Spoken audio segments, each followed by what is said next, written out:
O tema de hoje é por que Jesus não foi condenado ao inferno. O texto base está em Deuteronômio capítulo 21, a partir do verso 22.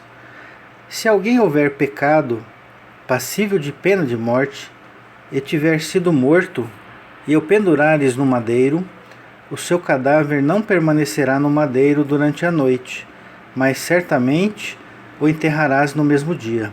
Porquanto que for pendurado no madeiro é maldito de Deus. Assim não contaminarás a terra que o Senhor teu Deus te dá em herança. Então o livro da lei, o livro da Torá, diz que aquele que é passível de morte por ser pecador e ter sido morto e for pendurado em um madeiro, será considerado maldito de Deus. E ele deve ser enterrado no mesmo dia, para que não contamine a terra. Foi por isso que Jesus, ele foi tirado da cruz no mesmo dia. Principalmente porque no dia seguinte, que era o pôr do sol, era dia de Páscoa. Era o primeiro dia da festa de Páscoa. Um feriado, um Shabat. Não necessariamente um sábado semanal, mas um Shabat da festa de Páscoa. E nós vamos ver nesse estudo por que Jesus não foi condenado ao inferno, se ele foi considerado maldito de Deus e foi pendurado no madeiro, e que tinha pecado. Por que tinha pecado? Se em vida ele não praticou o pecado. Porque ele assumiu o pecado de todos. Ora, se uma pessoa mata uma outra pessoa e eu chego para o delegado e falo assim, quem matou aquela pessoa fui eu. Quem vai ser preso? O assassino ou eu? Eu que confessei. Eu que assumi. Compreende? Então, por que Jesus, assumindo o pecado de toda a humanidade, não foi condenado à morte? Então Jesus se tornou idólatra, porque assumiu o pecado dos idólatras. Jesus assumiu a prostituição das prostitutas. Jesus assumiu o adultério dos adultos. Jesus assumiu o assassinato dos assassinos. Então, Jesus se tornou culpado de todos os pecados. E será que Deus fez um julgamento especial por ele ser filho de Deus? Será que ele fez um julgamento parcial? Ou será que Deus fez um julgamento justo? É o que iremos ver neste estudo. Alguns versos bíblicos antes de entrar no tema central. Gálatas capítulo 3, a partir do verso 13. Cristo nos resgatou da maldição da lei, fazendo-se ele próprio maldição em nosso lugar. Porque está escrito, maldito todo aquele que for pendurado em madeiro, para que a bênção de Abraão chegasse aos gentios, em Cristo Jesus, a fim de que recebêssemos pela fé o Espírito prometido. Aqui é um texto mal compreendido quando fala que Cristo nos resgatou da maldição da lei. A lei não é maldita. Muita gente no cristianismo pensa assim, mas não é verdade. A lei é boa, santa, perfeita, o mandamento justo e bom, segundo disse o apóstolo Paulo. Mas por que aqui o próprio Paulo disse que Cristo nos resgatou da maldição da lei? Ora, a lei se torna maldita quando a gente transgride a lei. Ela se torna maldição na nossa vida. Compreende? Então é isso que está lá em Deuteronômio. É isso que te proponho hoje: a vida e a morte, a bênção e a maldição. Escolhe, pois, a vida para que vivas. Então, a maldição da lei consiste na desobediência dos mandamentos. Então, Cristo nos resgatou disso, dos pecados, da maldição da lei. Porque a lei, em vez de nos abençoar, estava nos amaldiçoando, porque nós estávamos transgredindo a lei. Então, ele próprio se fez maldição em nosso lugar, segundo o verso 13 aí de Gálatas 3. Então, tá vendo que ele assumiu a culpa de todo mundo? Então, vamos continuar vendo outras passagens bíblicas. Isaías 53, a partir do verso 4. Certamente ele tomou sobre si as nossas enfermidades, e as nossas dores levou sobre si, e nós o reputávamos por aflito, ferido de Deus e oprimido. Mas ele foi traspassado pelas nossas transgressões e moído pelas nossas iniquidades. O castigo que nos traz a paz estava sobre ele, e pelas suas pisaduras fomos sarados. Todos nós andávamos desgarrados como ovelhas, cada um se desviava pelo caminho, mas o Senhor fez cair sobre ele a iniquidade de todos nós. Olha aí. O Senhor Deus fez cair sobre ele a iniquidade de todos nós. Está vendo como Jesus era culpado? Ele foi oprimido e humilhado, mas não abriu a boca. Como cordeiro foi levado ao matadouro, e como ovelha muda perante os seus tosqueadores. Ele não abriu a boca. Continuando, 1 Pedro capítulo 2, a partir do verso 21. Porquanto para isto mesmo foste chamados, pois que também Cristo sofreu em vosso lugar, deixando-vos exemplo para seguirdes os seus passos, o qual não cometeu pecado, nem dolo algum se achou em sua boca, pois ele, quando ultrajado, não revidava com ultraje, quando maltratado, não fazia ameaças, mas entregava-se àquele que julga retamente. Carregando ele mesmo em seu corpo sobre o madeiro os nossos pecados, olha aí, ele carregou no seu corpo sobre o madeiro os nossos pecados, para que nós, mortos para os pecados, vivamos para a justiça, pois suas chagas fostes sarados. Então, observa aí no verso 24 que ele levou em seu corpo todos os nossos pecados, para que nós vivamos em justiça. Ou seja, se ele assumiu a culpa nossa, nós não somos mais pecadores, compreende? É o que eu estava falando do assassinato.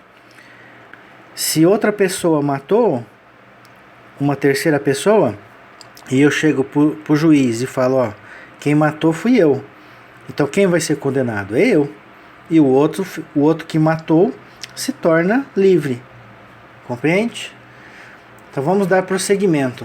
Mateus capítulo 27, a partir do verso 15. Ora, por ocasião da festa, costumava o governador soltar ao povo um dos presos conforme eles quisessem. Naquela ocasião tinha eles um preso muito conhecido chamado Barrabás. Então, pois, o povo reunido perguntou-lhe Pilatos: a quem quereis que eu vos solte? A Barrabás ou a Jesus, chamado Cristo? Porque sabia que por inveja o tinha entregado.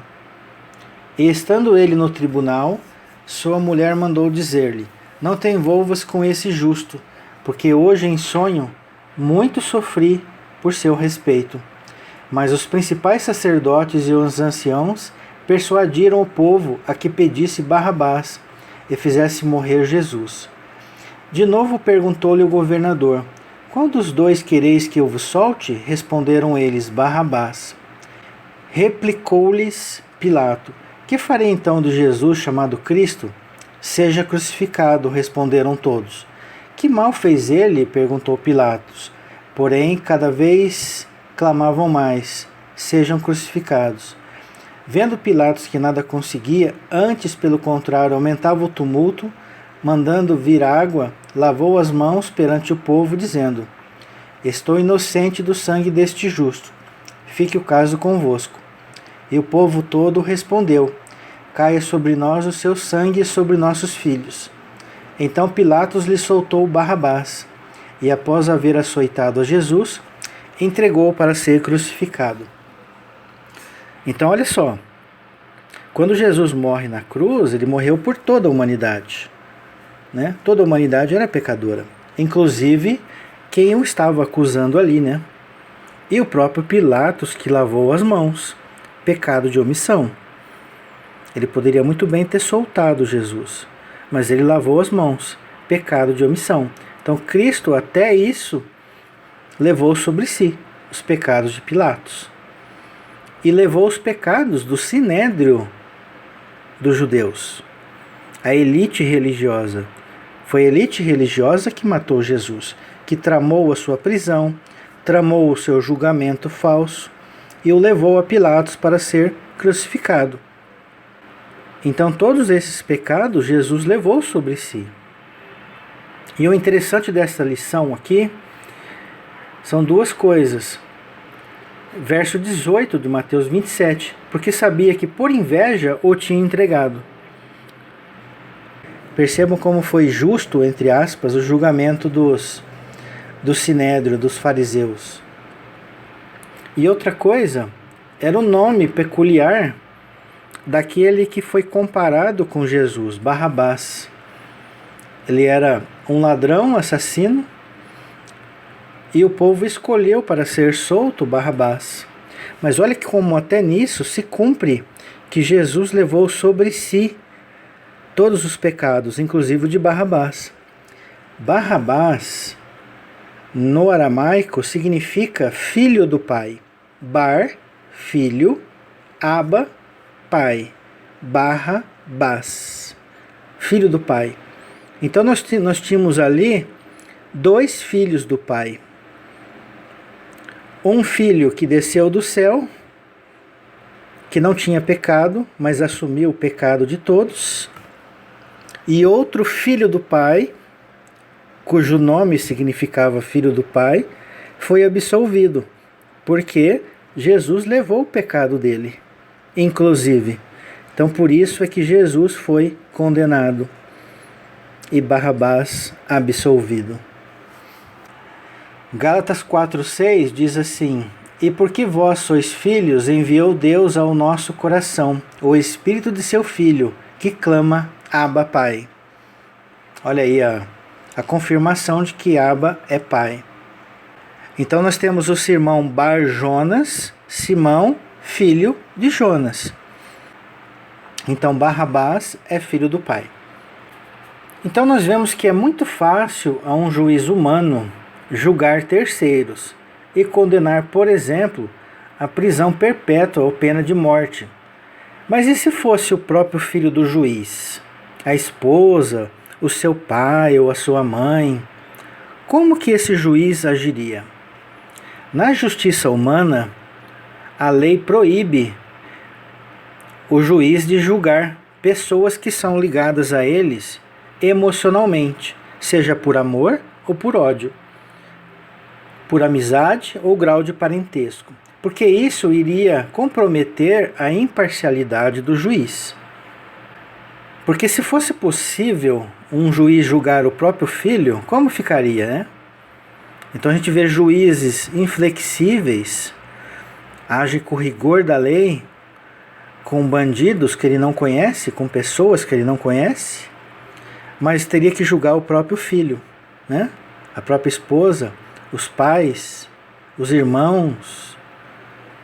Então é muito comum a gente ver juízes deste naipe chegarem e se dobrarem perante a emoção, pedindo misericórdia e compreensão para seus filhos, para sua esposa, para seus pais, clamando por misericórdia, para você ver como as coisas funcionam e que às vezes a gente não se dá conta. E por que então Jesus não foi condenado ao inferno? Será porque ele era filho do dono? Ou melhor, filho do juiz? Um juiz comum, como já disse, condena os outros e absolve os que ama. Esse é o natural. Mas Deus como faria? Seria parcial? Seria injusto? Porque é filho de Deus? Jesus seria o filho de Deus? Deus faz acepção de pessoas? Deus julgaria diferente por causa de uma pessoa em especial? E repito, se Jesus levou sobre si todos os nossos pecados, mesmo que ele no passado tenha sido uma pessoa irrepreensível, sem pecados, ele é sim culpado de morte espiritual e ao inferno. Mas aí, como fica a questão? Quem assistiu o filme A Paixão de Cristo? A gente vê toda a história de Jesus, o que ele fez, coisas maravilhosas, lindas que ele fazia, né? O amor que ele tinha pelas pessoas. Mas aí ele não assumiu o pecado de todo mundo? Assumiu. Ele não merecia morrer? Merecia. Aí você chega lá no julgamento de Pilatos, tá ele e Barrabás. A gente teria coragem de condenar Jesus à cruz, mesmo ele tendo assumido o pecado nosso? Por tudo aquilo que ele fez em vida? Ser sincero, quem teria coragem de condená-lo? Jesus estava perante o tribunal romano e por trás o sinédrio dos judeus, embasando tudo, né? Então imagine, Pilatos lavou a mão, não lavou? Por que que lavou a mão? Porque falaram que ele não tinha pecado nenhum. E por outro lado, o sinédrio falou que ele tinha pecado, que ele merecia ser condenado. Agora você imagina se Jesus, antes de ser crucificado, fosse julgado pelo Pai. Ah, você assumiu o pecado de todo mundo. Uhum. Então, o que eu vou fazer com meu filho amado? Qual vai ser o veredito do meu filho amado? Será que eu vou falar que ele é culpado ou que ele é inocente? Vamos pegar a capivara de Jesus aqui. Ah, ele assumiu o pecado de todo mundo. Então ele é o responsável pelo pecado de todo mundo. Assumiu o pecado, né? Ah, então, puxa, não tem nenhum mandamento aqui que ele ficou fora. Todos eles aqui, ele assumiu o pecado. Que eu vou fazer com esse filho, hein? Que eu vou fazer com esse filho? Aí ele se lembra, peraí. A misericórdia triunfa sobre o juízo. O que Jesus fez? Pai, perdoa porque eles não sabem o que fazem. Usou de misericórdia? Deus meu, por que me abandonaste? Será que o pai o abandonou? Alguém teve a coragem de ler Salmo 22, que era esse verso que Jesus estava se referindo?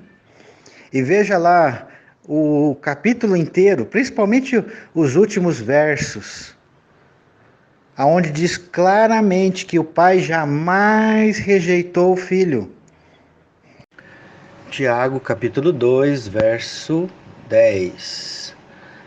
Pois qualquer que guarda toda a lei, mas tropeça em um só ponto, se torna culpado de todos. Porquanto aquele que disse, não adulterarás, também ordenou, não matarás. Ora, se não adulteras, porém matas, venha a ser transgressor da lei. Ou seja, não há nenhum justo sequer. Nenhum. Não existe homem na face da terra que é justo. Falai de tal maneira e de tal maneira procedei com aqueles que hão de ser julgados pela lei da liberdade. Porque o juízo é o juiz julgando, né? É sem misericórdia. Porque o juiz é sem misericórdia, para com aquele que não usou da misericórdia. A misericórdia triunfa sobre o juízo. Então lembra aquele Mateus 18 que eu sempre cito aqui e que ninguém presta atenção? Se eu estou devendo 1 milhão para Deus, eu imploro para ele, ó Pai, me perdoa, pelo amor de Deus. Aí ele pega e me perdoa. Aí eu encontro na rua um irmãozinho que me deve 100. Aí eu falo, não, você vai me pagar centavo por centavo. Né?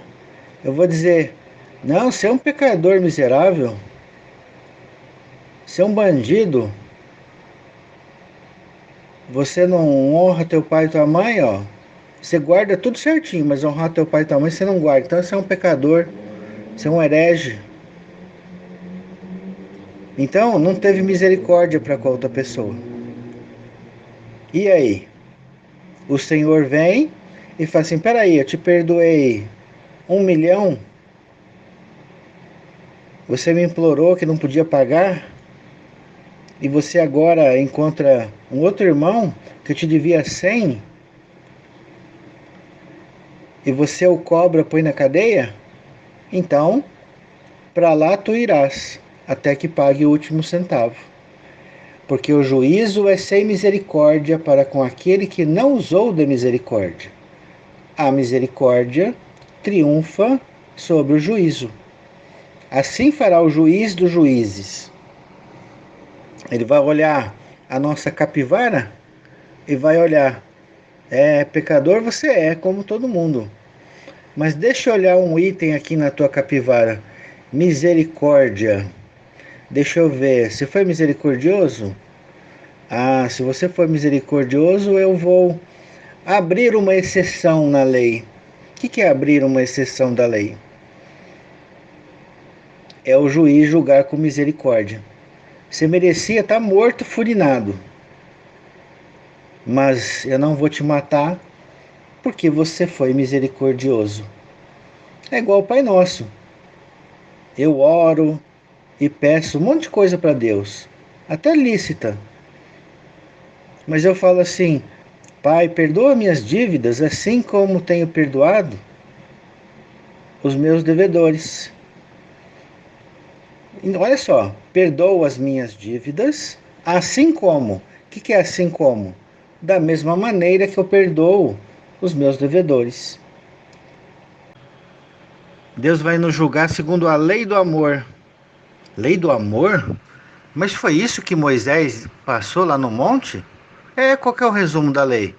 Amar a Deus sobre todas as coisas e ao próximo como a si mesmo. Está em Deuteronômio 6 e Levítico 19. Resumo de toda a Torá. Deus vai me julgar segundo a lei do amor. Se eu não tive amor, o que Deus vai fazer? Ele vai me julgar sem misericórdia. E como que é julgar sem misericórdia? Então vamos pegar a ficha do Henrique. Não guardou o sábado. Condenado. Mentiu. Condenado. Adorou outros deuses. Condenado. Qual vai ser a minha situação? Mas, se eu usei de amor e misericórdia com as pessoas, o juiz vai olhar minha capivara e vai falar assim: não guardou o sábado, culpado. Adorou outros deuses, culpado. Agora vamos dar o veredito, mas antes vamos ver a lei do amor. Lei do amor. Amou o próximo e usou de misericórdia? Sim. O que o juiz vai fazer? Vai condenar ou vai absolver? Se nós temos o amor de Deus em nós, a gente perdoa qualquer um. A gente tem misericórdia com qualquer um. Agora, se tiver o nosso amor próprio, a gente não perdoa ninguém. Ou vai perdoar um ou outro. Vai depender se aquela pessoa foi boa ou não pra gente. Veja no caso de Jesus, de Yeshua. O tanto que judiaram nele, cuspiram nele, puseram espinho na cabeça, chicotearam, crucificaram, ironizaram, blasfemaram ali na cruz. E ele, antes de morrer, falou assim: Pai, perdoa-lhes, porque eles não sabem o que fazem. Isso é o amor de Deus. Entende? Isso é o amor de Deus. É você ter um amor além do homem. É ter um amor incapaz de se justificar. Porque quando a gente justifica, fala assim: esse aqui merece eu amar, porque ele não fez assim um mal tão grande. Mas quando eu amo até o meu inimigo, como eu pus aí em Mateus capítulo 5, esse sim tem o amor de Deus. Eu sei que não é fácil. Eu sei que eu também muitas vezes não tenho. Mas é isso que está escrito. Então, o que Yeshua Jesus fala? Se eu amo apenas aquele que me ama, o que eu faço de especial? Está escrito no texto. Porque o bandido, ele vai amar aqueles que gostam dele também. Percebe que não há diferença nenhuma? Então, Jesus fala assim depois disso: então ame os vossos inimigos, para que sejam perfeitos, como o vosso Pai é perfeito. Interessante, né? Por que o Pai é perfeito? Será que ele odeia os inimigos? Será que o Pai não perdoa os inimigos? Será que o Pai é imperfeito? Será que o Pai é como nós, um homem? Que a teologia ensina? Ou o Pai é perfeito? O Pai perdoa, o Pai ama os inimigos, mas age segundo nossas obras, o nosso comportamento. Se eu tenho misericórdia, Ele age de misericórdia e graça para comigo.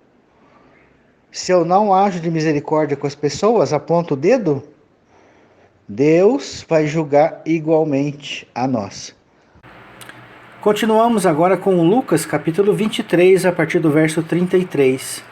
Quando chegaram ao lugar chamado Calvário, ali o crucificaram, bem como aos malfeitores, um à direita e outro à esquerda.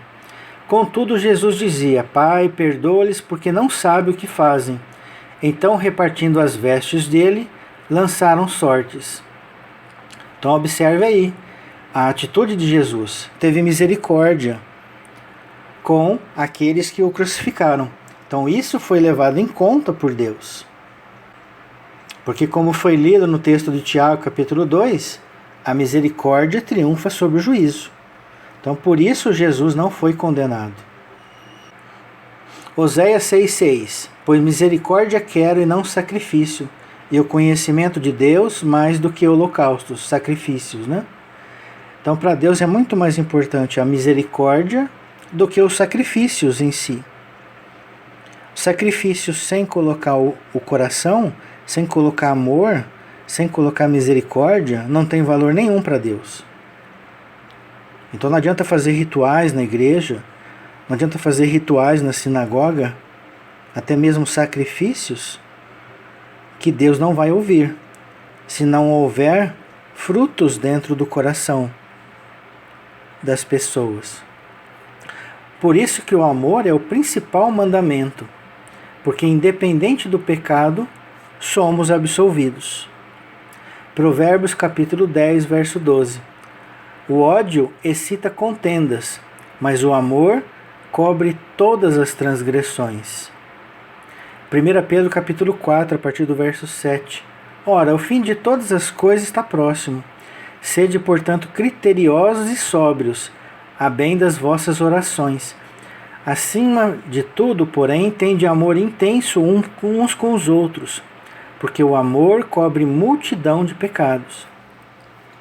Então observe aí, misericórdia triunfa sobre o juízo e o amor verdadeiro cobre multidão de pecados. Mas aí surge uma questão. Então, como muitos ensinam por aí, a lei foi abolida e agora é só permanecer no amor? Evidentemente que não, pois é preciso ter equilíbrio entre lei e graça, pois fazem parte do caráter de Deus. Você não deve ir somente pela lei, legalismo de algumas sinagogas e de algumas denominações cristãs. E também não devemos ir pelo liberalismo da graça, em achar que tudo posso porque estou debaixo da graça. Em algumas denominações cristãs ensina isso. Então é preciso haver equilíbrio entre lei e graça. Porque se lei e graça faz parte do caráter de Deus, ela está presente em toda a Bíblia, de Gênesis a Apocalipse. E não pode ser abolida, porque Deus não muda, compreende? Agora, como entender isso? 1 Pedro capítulo 1, a partir do verso 22. Tendo purificado a vossa alma pela vossa obediência à verdade, obediência à verdade. Nós vamos saber já já o que é a verdade. Tendo em vista o amor fraternal não fingido, amai-vos de coração uns aos outros ardentemente. Então o amor deve ser verdadeiro e não fingido, não só da boca para fora, né? Pois fostes regenerados não de semente corruptível, mas de incorruptível, mediante a palavra de Deus, a qual vive e é permanente. Então, como foi dito em 1 Pedro capítulo 1, verso 22, tendo purificado a nossa alma, tendo santificado o nosso espírito pela nossa obediência à verdade. Então vamos ver o que é verdade. João 17:17, as próprias palavras de Jesus. Santifica-os na verdade. A tua palavra é a verdade. Então, quando dizem que a verdade é uma pessoa, isso está em parte correto. Mas não é a verdade plena. Fala assim, mas Jesus não é a verdade? Sim. Yeshua não é a verdade? Sim. Mas é uma sombra da verdade. Yeshua é sombra do Pai. Quem vê a mim, vê ao Pai. Mas ninguém jamais viu a Deus. Mas como assim? Quem via Jesus não via Deus? Sim. Por isso que eu digo, Jesus era sombra do Eterno. Jesus era sombra do Pai. Olha só, se ele disse em João 17:17, santifica-os na verdade, a tua palavra é a verdade, a palavra da verdade é Jesus? Sim e não. Como assim sim e não? Sim, porque ele era sombra. Mas por que não? Porque ele mesmo disse em João capítulo 7, verso 16, que respondeu-lhe Jesus, o meu ensino não é meu, e sim daquele que me enviou. Então, aonde está a verdade plena? No Eterno, no Pai. Então, tudo que Jesus ensinava era uma repetição do ensino do Pai. Salmo 138, verso 2. Prostrar-me-ei para o teu santo templo e louvarei o teu nome, por causa da tua misericórdia e da tua verdade. Pois magnificaste acima de tudo o teu nome e a tua palavra. Veja aí, misericórdia e verdade. São duas coisas distintas. Misericórdia é um sentimento e verdade é a justiça. Verdade são as instruções do Eterno, a palavra do Eterno. Então veja aí que tem lei e graça. Olha só como o apóstolo João compreendeu. João capítulo 1, verso 14. E o Verbo se fez carne e habitou entre nós, cheio de graça e de verdade. Está vendo aí dois opostos? Graça e verdade. E vimos a sua glória, glória como do unigênito do Pai. Salmo 85, a partir do verso 9. Próxima está a sua salvação dos que o temem. Olha aí a palavra salvação. Para que a glória assista em nossa terra. Encontraram-se a graça e a verdade. A justiça e a paz se beijaram. Olha aí. Graça em contraste com a verdade. Justiça com a paz. Quem está na graça de Deus está em paz. Quem está com a verdade está com a justiça. Observaram? Da terra brota a verdade, dos céus a justiça, baixa o seu olhar. Também o Senhor dará o que é bom, e a nossa terra produzirá o seu fruto. A justiça irá diante dele. Dele de quem? Do Messias, do Cristo, cujas pegadas ele transforma em caminhos que nos levam a Deus, que nos levam ao Eterno, que nos levam ao Pai. É tremendo esse Salmo 85, em paralelo com João capítulo 1. Romanos capítulo 10, verso 4. Porque o fim da lei é Cristo para a justiça de todo aquele que crê. Então, erroneamente, muitos interpretam que Jesus aboliu a lei por causa desse verso. Mas a palavra fim aqui no grego é a palavra telos. Telos significa finalidade, objetivo. Então, o objetivo da lei é Cristo, aprontar para Ele. Se você quiser ver Cristo, você tem que conhecer a lei, conhecer a justiça de Deus. Porque Jesus veio cumprir a justiça, veio fazer aquilo que era reto, de acordo com a palavra de Deus. Então essa palavra fim, que se você não entender, causa uma enorme confusão.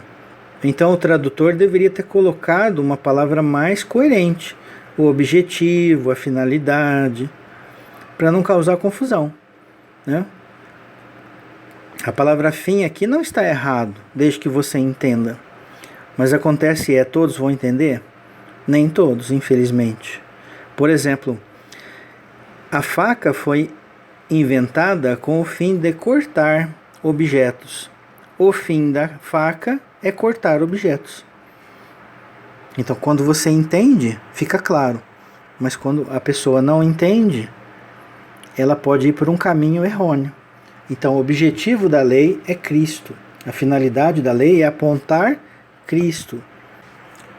Mateus capítulo 5, a partir do verso 17. Não penseis que vim revogar a lei ou os profetas. Não vim para revogar, vim para cumprir. Porque em verdade vos digo, até que o céu e a terra passem, nem um i ou um tio jamais passará da lei, até que tudo se cumpra. Então Jesus não veio revogar nem a lei nem os profetas. Falou que nem um i, nem um tio da lei jamais passará, até que tudo se cumpra. Quando que tudo se cumprirá? Quando o reino for entregue ao Pai. 1 Coríntios capítulo 15. Onde o Filho vai entregar o reino ao verdadeiro dono, a Deus, ao Pai, e vai se sujeitar a Ele. 1 Coríntios capítulo 15. Então, até lá, nem um i, nem um tio da lei jamais passará. E por que não vai precisar mais de lei? 1 Coríntios 13. Quando tudo estiver cumprido, o amor é o que vai permanecer. Quando tudo estiver cumprido, a lei vai estar escrita no coração de todos que viverem na terra.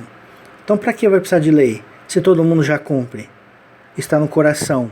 Está na intimidade da pessoa obedecer. Compreende? Então, até lá, a lei é necessária. Por isso que eu falo, equilíbrio entre lei e graça. 1 João capítulo 2, a partir do verso 1. Filhinhos meus, estas coisas vos escrevo para que não pequeis. Se todavia alguém pecar, temos advogado junto ao Pai, Jesus Cristo o justo. Ele é a propiciação pelos nossos pecados, e não somente pelos nossos próprios, mas ainda pelos do mundo inteiro. Ora, sabemos que o temos conhecido, por isso se guardamos os seus mandamentos. Aquele que diz eu conheço e não guarda os seus mandamentos é mentiroso, e nele não está a verdade. Então olha as palavras duras de João, né? Aquele que diz conhecer deve guardar os mandamentos de Deus. Porque eu falei, porque está escrito, está dito pela própria palavra de Jesus. O ensino não é meu, mas daquele que me enviou. Então os mandamentos é de Jesus ou é do Pai? É do Pai. Verso 5. Aquele, entretanto, que guarda sua palavra, nele verdadeiramente tem sido aperfeiçoado o amor de Deus. Nisto sabemos que estamos nele. Aquele que diz que permanece nele, esse deve também andar como ele andou. Então, erroneamente é ensinado que Cristo já cumpriu tudo e que agora eu não preciso cumprir mais nada, que ele já fez tudo por mim. Isso é um ledo engano. Aqui João diz no verso 6 claramente: esse deve andar assim como ele andou. em retidão, em obediência a Deus. O que é andar? É viver como ele viveu. Então, esse deve também viver assim como ele viveu. 1 João capítulo 3, a partir do verso 9. Todo aquele que é nascido de Deus não vive na prática do pecado, pois o que permanece nele é a divina semente. Ora, esse não pode viver pecando, porque é nascido de Deus. Então, quem pensa que está na graça e vive pecando, na verdade não está na graça. Compreende? Está numa falsa graça. Nisto são manifestos os filhos de Deus e os filhos do diabo. Todo aquele que não pratica a justiça, o que é praticar a justiça? Praticar a lei. Não procede de Deus, nem aquele que não ama seu irmão. Porque a mensagem que ouviste desde o princípio é esta, que nos amemos uns aos outros. Não segundo Caim, que era do maligno, e assassinou a seu irmão. E por que o assassinou? Porque as suas obras eram más, e as de seu irmão justas. Então Caim estava obedecendo a Deus, fazendo um sacrifício para Deus, uma oferta. Mas o seu coração estava longe de Deus. Por isso foi rejeitado a sua oferta. E a de Abel foi aceita. Então, o amor não seja fingido, o amor seja verdadeiro. O amor possa ser expresso em obras de justiça. Obras de justiça embasadas na lei. Quem ama não mente, quem ama não rouba, quem ama não mata, quem ama não adultera, quem ama não idolatra. Mateus capítulo 5, a partir do verso 21. Ouviste o que foi dito aos antigos, não matarás, e quem matar estará sujeito a julgamento. Então veja aí, Caim matou o seu irmão, não foi? Então olha o que Jesus disse no Sermão do Monte. Ouviste o que foi dito aos antigos, não matarás, e quem matar estará sujeito a julgamento. Verso 22. Eu, porém, vos digo que todo aquele que sem motivo se irar contra seu irmão estará sujeito a julgamento. E quem proferir um insulto a seu irmão estará sujeito a julgamento do tribunal. E quem lhe chamar tolo estará sujeito ao inferno de fogo. Então, assassinato não é só com faca, com revólver. Assassinato pode ser com palavras. Eu posso matar um irmão, chamando de herege, chamando de tolo, chamando ele de filho das trevas. Compreende? Estará sujeito a julgamento e ao inferno de fogo. O que é o inferno de fogo? É o lago de fogo. Se, pois, ao trazeres ao altar a tua oferta, ali te lembrares de que teu irmão tem alguma coisa contra ti, deixa perante o altar a tua oferta e vai primeiro reconciliar-te com teu irmão. E então, voltando, faze a tua oferta. Entre em acordo sem demora com teu adversário, enquanto estás com ele a caminho, para que o adversário não te entregue ao juiz, o juiz ao oficial de justiça, e seja recolhido à prisão. Está vendo aí juiz e prisão? Quem é o juiz? Deus. Aonde que é a prisão? O inferno de fogo, que Jesus citou ali no verso 22. Mas olha que interessante o verso 26, que poucos pastores citam, poucos rabinos citam e explicam.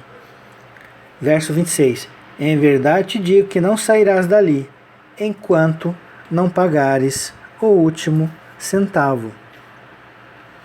Então tem como sair da prisão? Tem. Palavras de Jesus. Tem como sair do inferno? Tem. Palavras de Jesus. Vocês podem ler também Mateus capítulo 18 inteiro, que ele vai dar mais informações do que Jesus está dizendo aí, de Mateus 5, de 21 a 26. Portanto, o arrependimento dos pecados é o pagamento da última dívida da prisão, do inferno de fogo. Sabemos também que a misericórdia triunfa sobre o juízo, e não estaremos sujeitos à prisão, não estaremos sujeitos ao inferno de fogo. Ou seja, qualquer um dos dois caminhos que escolhermos trilhar, teremos a certeza de que, Salmo 100, verso 5, porque o Senhor é bom, a sua misericórdia dura para sempre, e de geração em geração a sua fidelidade. Misericórdia se tem com quem? Com quem é santo ou com quem é pecador? Com quem é pecador. Então o Senhor é bom e tem misericórdia para sempre. E de geração em geração a sua fidelidade. Ele é fiel.